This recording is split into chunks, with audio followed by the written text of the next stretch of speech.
अस्सलाम वालेकुम, this is Umaina Basit from Ocean of Knowledge. तो आज हम कर रहे हैं मैथ 10 का यूनिट नंबर 7 की रिव्यू एक्सरसाइज 7। ये जो चैप्टर है इसका नाम है इंट्रोडक्शन टू ट्रिग्नोमेट्री और इस चैप्टर का हम लेक्चर 10 कर रहे हैं। तो क्वेश्चन नंबर 2 है शॉर्ट क्वेश्चन और इसका हम 7th पार्ट कर रहे हैं। What is radian? Radian major, हमने रेडियन को मेजर करना है of the central angle of arc.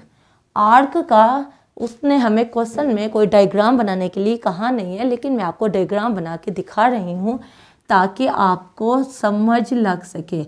ये एक सर्कल होता है और यहाँ सेंटर होता है और सेंटर पे किसी भी पॉइंट तक यानी सर्कल के किसी भी किनारे तक का फासला क्या होता है, हमारे पास रेडियस होता है। ऐसे ही होता है। अब ऐसे ही हमारे पास एक, अगर इसको भी इससे मिला दें तो ये भी रेडियस है, तो यहाँ जो एंगल बन रहा है वो थीटा बन रहा है। और ये जो है यहाँ से लेके यहाँ तक ये आर्क है, ये एल है, लेंथ है आर्क की, ठीक है ना। और यहाँ से यहाँ तक वो भी रेडियस है और यहाँ से यहाँ तक ये भी रेडियस है। अब वो कह रहा है कि आपने थीटा निकालना है, एंगल निकालना है, और एंगल का जो वैल्यू निकालनी है वो किस में निकालनी है, वो रेडियन में निकालनी है, डिग्री में नहीं निकालनी, रेडियन में निकालनी है।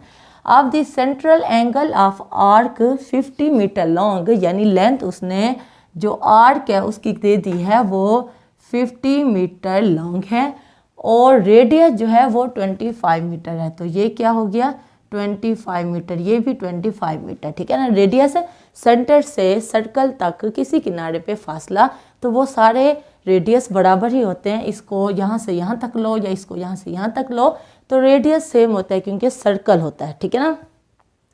अब तीन चीज़ें हैं, हमने थीटा निकालना है और एल लेंथ जो है आर्क की वो हमें गिवन है जो कि 50 मील है और रेडियस भी हमें गिवन है 25 मीटर है, ठीक है।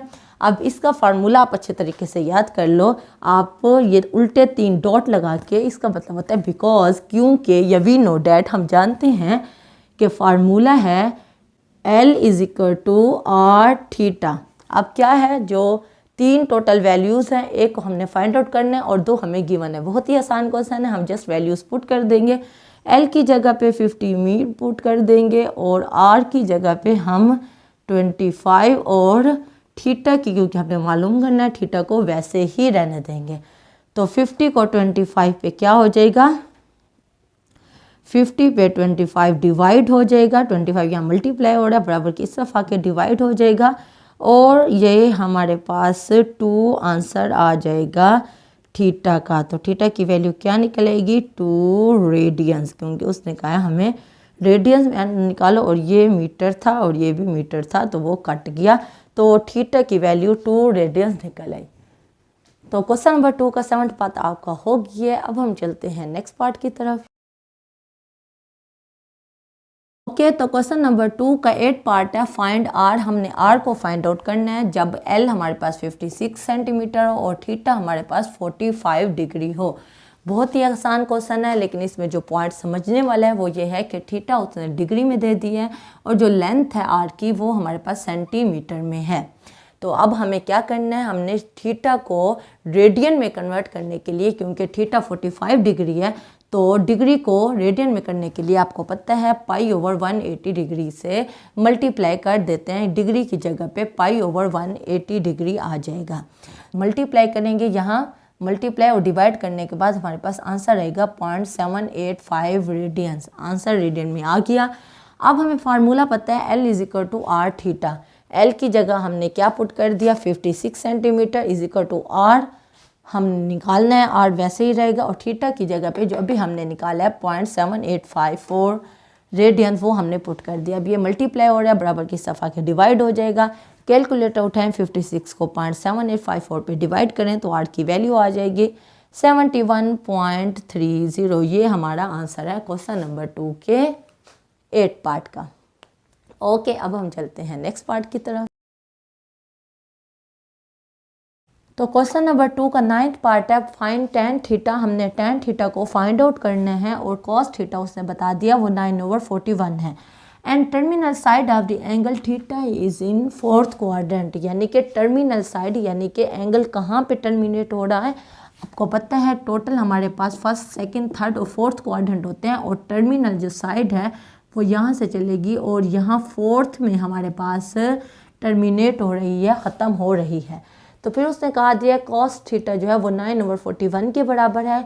कॉस हमारे पास किसके बराबर होता है, बेस ओवर हाइपोटेन्यूज के बराबर होता है। तो बेस हमारे पास 9 हो गई और हाइपोटेन्यूज हमारे पास 41 हो गया। उसके बाद हम वो फिथागोरस थ्योरम लगाएंगे, जो आपको पता है वो होता है हाइपोटेन्यूज का स्क्वायर बराबर होता है बेस का स्क्वायर प्लस परपेंडिकुलर का स्क्वायर। हाइपोटेन्यूज हमारे पास 41 है, 41 का square is equal to base हमारे पास 9 है, 9 का स्क्वायर प्लस परपेंडिकुलर हमने फाइंड आउट करना है, तो इसकी जगह मैंने पी लिख दिया है, आप एक्स या वाई कुछ भी कह सकते हो। उसके बाद 41 का स्क्वायर 1681 आ गया, 9 का स्क्वायर 81 आ गया, 81 को इधर लेके आए, 1681 में से 81 जाएगा तो 1600 हो जाएगा, क्योंकि यहाँ स्क्वायर है, हमने स्क्वायर रूट को स्क्वायर रूट से ख़त्म करना है, तो दोनों तरफ स्क्वायर रूट ले लेंगे। 1640 का स्क्वायर रूट है, तो उसके बाद ये हमारे पास परपेंडिकुलर निकल आया 40। अब हमारे पास बेस भी मौजूद है, हाइपोटेन्यूज भी मौजूद है और परपेंडिकुलर भी मौजूद है। तो हमें पता है, यहाँ हम लिख लेते हैं कि परपेंडिकुलर क्या निकला है, अभी हमने निकाला है वो 40 है। तो tan थीटा बराबर होता है परपेंडिकुलर ओवर बेस के, ये आपको पता है, ये आप याद कर लो कि tan theta perpendicular over base के बराबर है।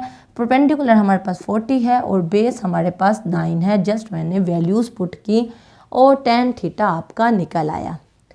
तो क्वेश्चन नंबर 2 का 9th पार्ट आपका हो गया है। अब हम चलते हैं नेक्स्ट पार्ट की तरफ। क्वेश्चन नंबर 2 का 10 पार्ट है, prove that 1 minus sine square theta 1 plus tan square theta is equal to 1। तो ये हमारी लेफ्ट हैंड साइड है और this is our right hand side. तो पहले हम लेफ्ट हैंड साइड को सॉल्व करते हैं। लेफ्ट हैंड साइड हमारे पास है 1 माइनस साइन स्क्वायर थीटा और 1 प्लस tan स्क्वायर थीटा। हमें पता है फार्मूला, हमें पता है क्योंकि ये जो उल्टे 3 डॉट होते हैं इसका मतलब होता है बिकॉज, क्योंकि sine square theta plus cos square theta is equal to 1, ये आपको फार्मूला पता होगा। अब अगर साइन स्क्वायर थीटा को उधर लेके चले जाएं तो यहाँ अकेला कॉस स्क्वायर थीटा बच जाएगा। तो साइन स्क्वायर थीटा के साथ यहाँ प्लस का साइन है, शुरू में जब कोई साइन नज़र नहीं आ रहा होता तो वो प्लस का होता है, वो बराबर की उस तरफ जाएगा तो माइनस हो जाएगा, माइनस साइन स्क्वायर थीटा। अब 1 माइनस साइन स्क्वायर थीटा किसके बराबर आ गया, 1 माइनस साइन स्क्वायर थीटा बराबर आ गया कॉस स्क्वायर थीटा के। अब इसी तरह ये भी फार्मूला है, यहाँ भी क्योंकि लिख के आप लगा दो formula, 1 plus tan square theta बराबर होता है सेकेंड स्क्वायर थीटा। अगर आपको ये फार्मूला पता है तो डैट इज़ वेरी गुड, अगर आपको पता नहीं है तो आप इस फार्मूलाज को याद कर लो। एक फार्मूला ये है और दूसरा फार्मूला ये है, ये जो बनाया ये हमने इस फार्मूले से बनाया है साइन स्क्वायर थीटा को दूसरी तरफ ले जाके, ठीक है।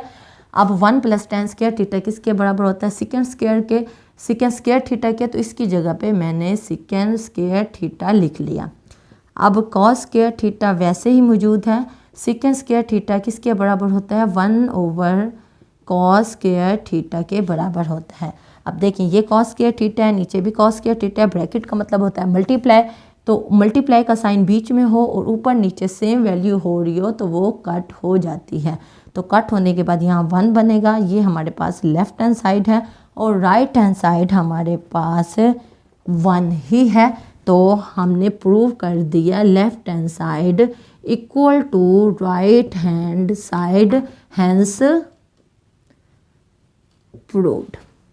ठीक है, बात समझ आ गई। तो क्वेश्चन नंबर 2 का 10 पार्ट मैंने आपको करवा दी हैं, बहुत ही आसान पार्ट्स थे जो मैंने आपको करवाए हैं।